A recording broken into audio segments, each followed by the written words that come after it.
The broadcast is now starting. All attendees are in listen-only mode. Hi, thank you for joining us. The webinar will start at 2 p.m.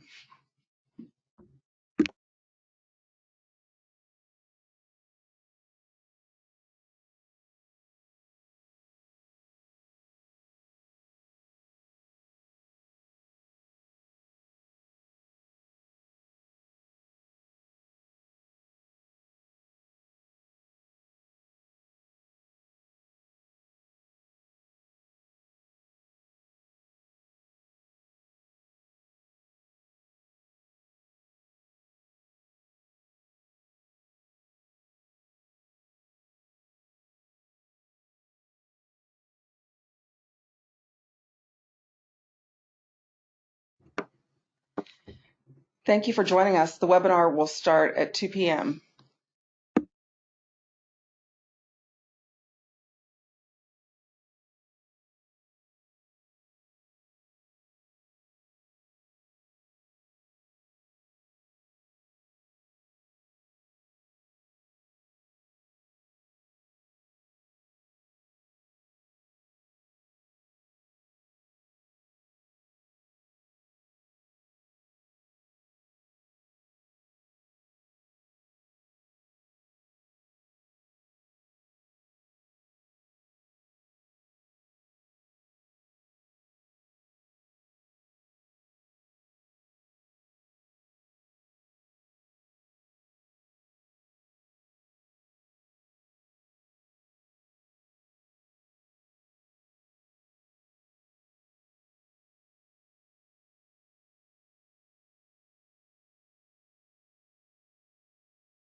Good afternoon or good morning, depending on where you are. This is Brian Shepard at UNOS. Welcome to the Innovations at UNOS webinar. This is a presentation that was made at regional meetings during this cycle, but for at least 3 regions, we were unable to hold the in-person meeting. And then for anybody else who was interested in attending the session this way, we're going to talk a little about some of the interesting technology and data science things that are happening at UNOS. I will say first, my thanks and my thoughts are with all of you for the work that you're doing during this COVID outbreak. We know that this is stressing hospitals, transplant programs, OPOs, and all of us are concerned about our own teams and our own families, and especially for you guys out there in the midst of it and in direct contact with patients. We thank you for that, and we're committed to supporting you in every way that we can to get that work done. To that end, there is a page on the UNOS website.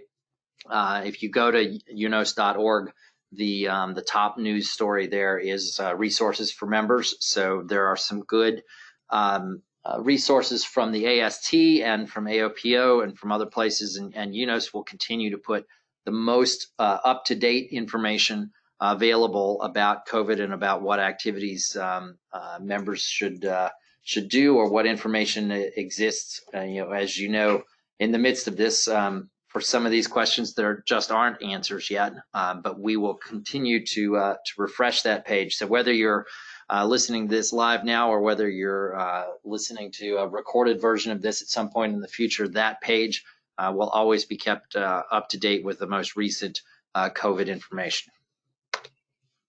What we're here to talk about today is about some projects in a part of the company we call UNOS Labs. This is a place where we're attempting to find new and innovative solutions to the problems facing our community, and we do these in a few ways. We're invested in behavioral research, where we're really examining the way that people interact with the system, not just getting the right answer, but presenting it in the right way at the right time on the right device, so that it helps people make the decisions that they need to make. Data science, using new tools, big data tools and other analytical tools to get even more out of the data that we have. We do a pretty good job, I think, of historically of using data to predict the outcomes of policy changes, of allocation changes. But there's a lot of data in the system about timing and about where members are, and whether there's a difference between how some members answer questions, some members review offers, and others, and digging into some of that data and finding things that maybe we haven't found before.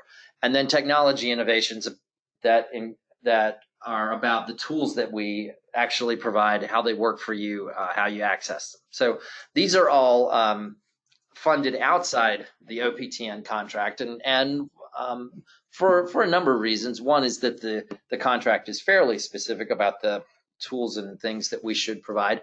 The other is that this is really more of an experimental side. Some of these projects won't work. Some of these projects will end up in a different place than we thought they would when they started, and sometimes that's just a little easier to do outside the OPTN. And this is a more flexible environment for us to attempt to deliver some additional value. So I'm going to talk about 3 things today. I want to talk about cold ischemic time project, a natural language processing project, and some work on predictive analytics.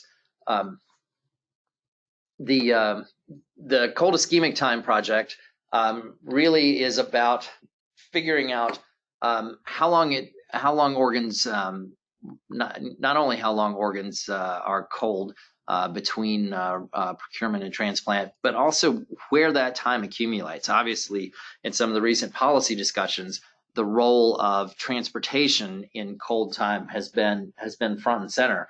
But it's also true that there are other parts of the process in which cold time is accumulated, and some of our data on that is pretty good, and some of it isn't.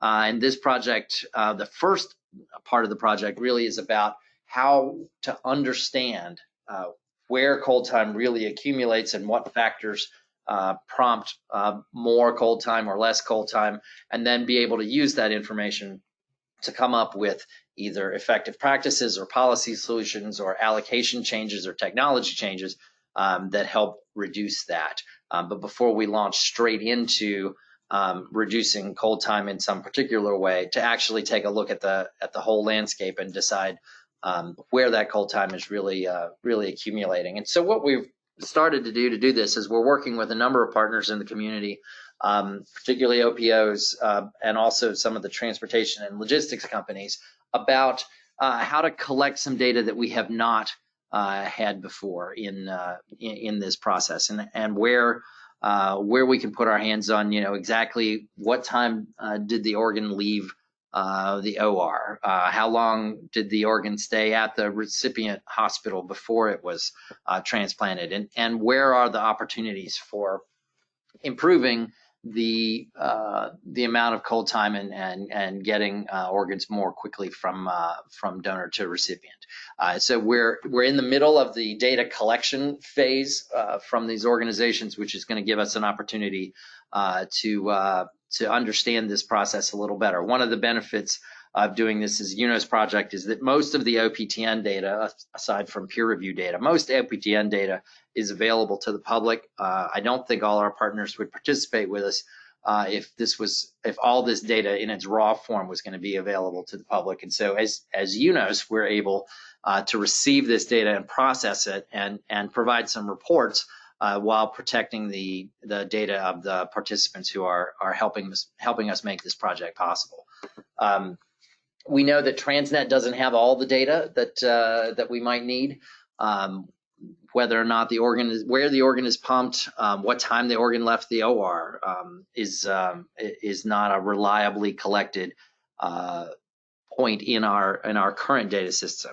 There is a way to note planned delays, but it's not universally used and not really reliable as a way to determine whether delays were planned or unplanned.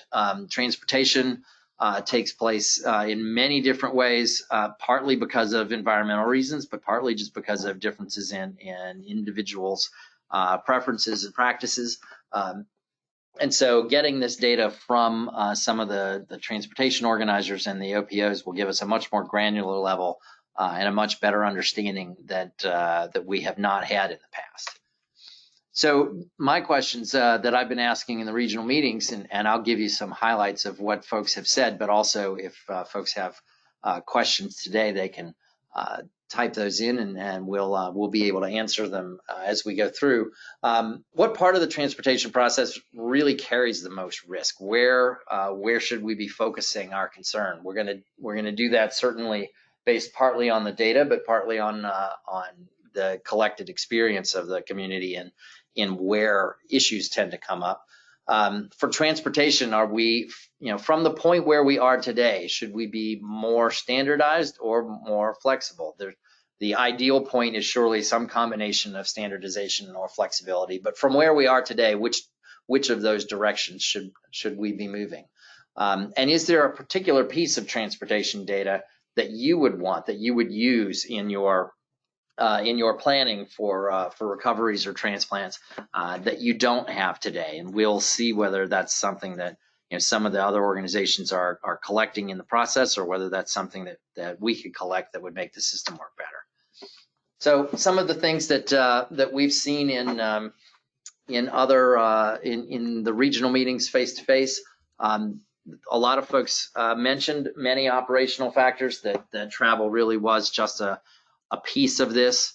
That one of the things that caused a great amount of variation would be whether or not you make that last flight out, because you could have a single point in the process that could suddenly add 8 to 10 hours all of a sudden to the process if you don't make that one point in time. Individual preferences clearly made a difference in people's in what the overall cold time was, and of course, folks pointed out, as we know, that there are very different needs for all the organ times. Folks did tell us that they felt like the organs were at greatest risk in the airline's custody because they don't have a recovery or transplant person with them at the time. They felt like the risk is very low when a recovery surgeon or a dedicated transportation company is moving the organ.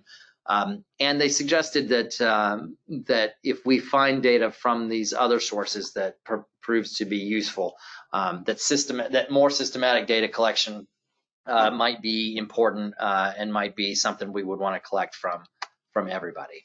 So we do have an opportunity to ask questions if you have any here during the GoToWebinar, and you can raise your hand or use the chat feature. Okay, we don't have any hands up right now, but if you, we'll give it a few seconds in case you have a question or you want to make a comment.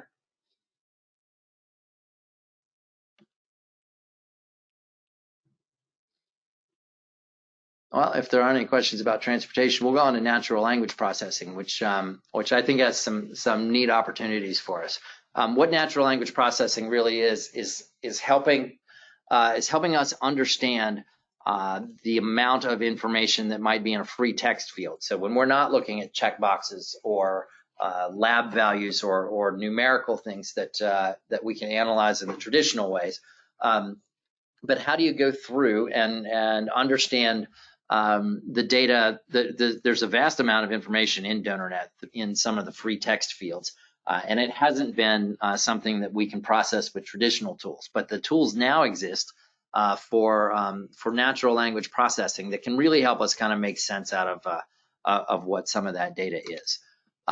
We started with a project that is really a demonstration of capacity first, just to make sure that we understand how the tools work and what we might be able to do with them. And then I'm going to been asking the regional meetings, and we'll ask you what else we might do with them. But this was sort of to get our heads around the tools and make sure we understand what we're looking at. So we started with kidney. In many of the more experimental things that we're trying, we start with kidney, in large part because of volumes. There are more transplants, more professionals in the field if we're doing live studies of decision making or offer acceptance or things like that. So we start with kidney a lot of times just because it's easier to accumulate a large volume. And in this case, we looked at 3 free text fields in DonorNet to see what it was, just to see what information was in there and whether we could learn anything from it. So these are the words that, if they appear in those free text fields, are linked either to more frequent transplants or more frequent discards or delays.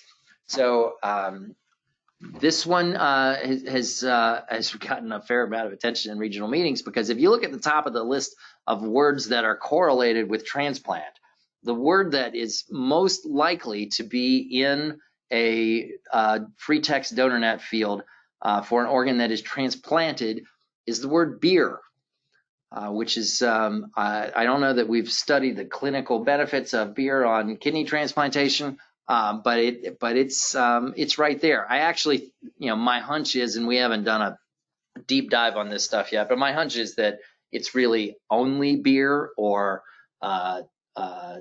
infrequently beer or just beer, and really is sort of an explanation of a checkbox about alcohol use.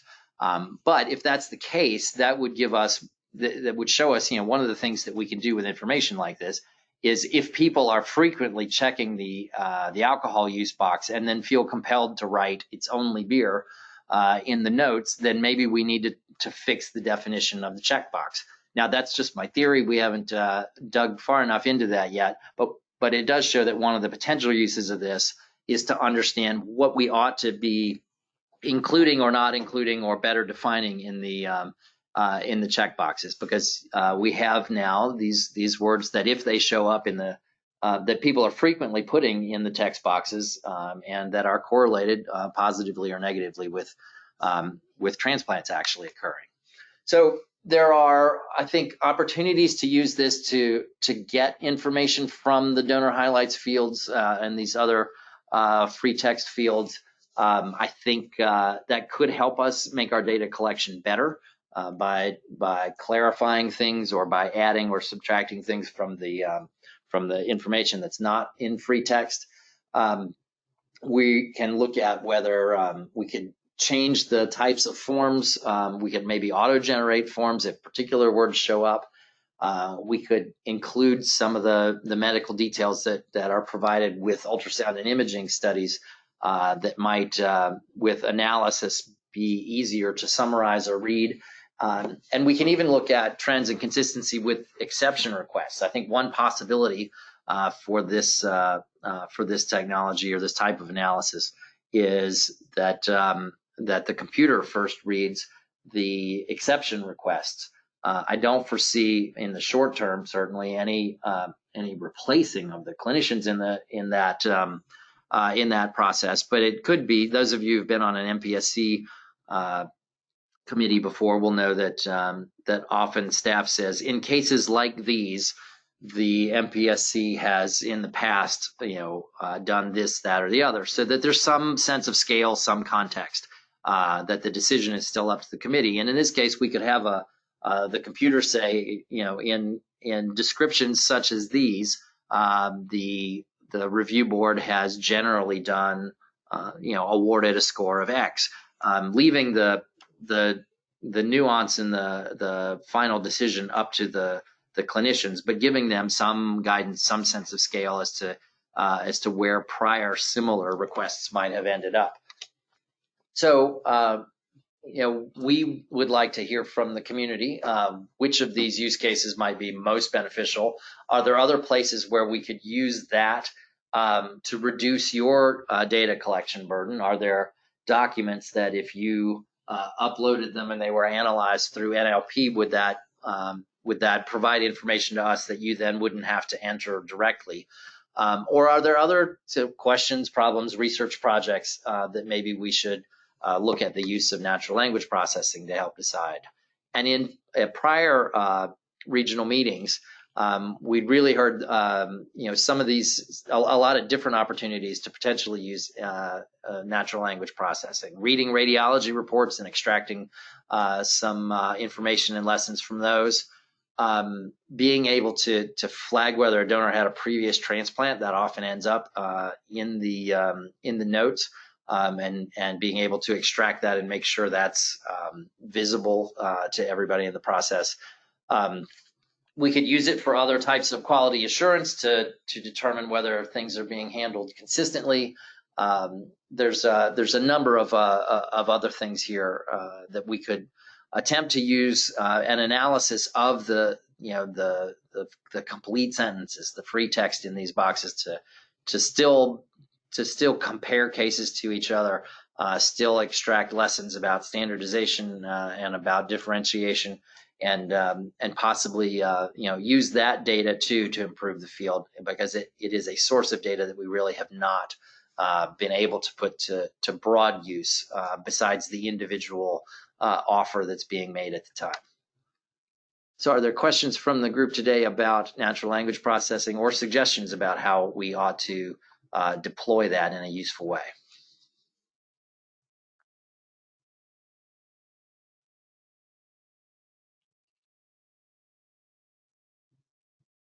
If not, we'll go to the third of our three measures, third of our three projects, which is predictive analytics. And the Ad Hoc Systems Performance Committee from last year made predictive analytics a real point of emphasis, and discussed, in fact, which predictive analytics they thought were most important and which ones would be most useful to folks who are working in our field. And so we're using, we're taking a look at predictive analytics to do a number of things. First, to start determining which types of analytics people are already using. There are a lot of tools out there. Some of them are publicly available, some of them not. But what types of tools do people already have? What do they rely on? What do they trust? And what types of other calculators or decision tools might be useful? But we also want to study not only how to do the math, but how the math affects the behavior of the decision maker. So this is not only an analytical project in the sense of calculating the potential survival of a candidate with or without an organ, with or without this organ, with or without an average organ. But if you were to give that information to a clinician at the time of the organ offer, how does that affect their decision making, and does that affect a decision making in a way that the community finds beneficial before we just start throwing numbers into the live system and see what happens? That's it's something that we'd like to test out, and so there's a plan to work through this that includes face-to-face interviews. It includes cognitive interviews during simulated offers, which even includes it's a set of glasses that track eye movement to determine when someone is looking at the page to see whether to take an offer, what's really important, and is what they look at the same as what they tell you is important. So this is a very detailed deep dive into how do people interact with the offer system, and what would tools do to that interaction to change it. So we will make a report back to the board at the end of this year that includes a framework for implementing these kind of decision support tools, and a more comprehensive understanding of the evaluation process that having gone through this behavioral study will give us a better idea of what it is people really look at, what it is they're thinking about, and where they go for their information when they're making organ offer decisions. So the questions we asked at the regional meetings were whether folks had concerns about using predictive analytics, what types of analytics or calculators they wish they had, and what calculators do they currently have. We heard from folks that good calculators would help them evaluate marginal organs or potentially highly sensitized patients. You could use those to streamline allocation by helping folks use calculators to filter out offers that they didn't really want. And we could use some of this analytics work to identify whether there are patterns of acceptance that are different from the ones that are related to the organ itself, but whether there are time of day differences, or other patterns that exist sort of outside the clinical decision itself. Folks in the meetings told us to be careful for monitoring for unintended consequences, and we completely agree with that. That, in fact, is why we're doing not only the math side of this, but the people side as well, and doing extensive behavioral research before launching these new calculators into the system. And people said that if you're going to have a calculator and you decide that it's useful, put it right there in the match run. Make sure that people can see it and use it and have access to it, and creating it and putting it somewhere else to go to if they want it is probably a recipe for not having it used at all. And so we got that feedback as well. And if anybody has other things, questions about predictive analytics or suggestions for us, I'd be happy to take those.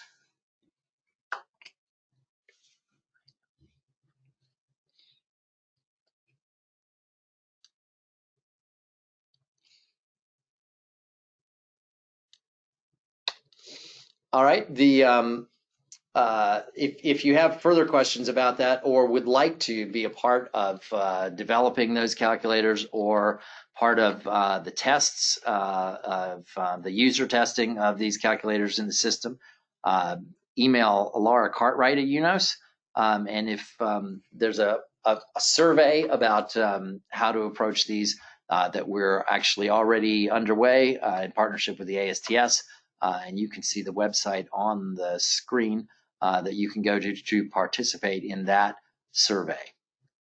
We will post the this presentation on the UNOS website with under the regional meetings tab where it originally was presented.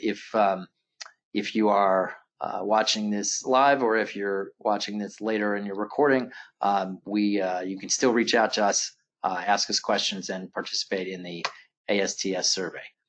So thank you very much for your attendance and your attention today. I wish you luck with your COVID efforts, and keep up the good work. We're all in this together. Thanks a lot.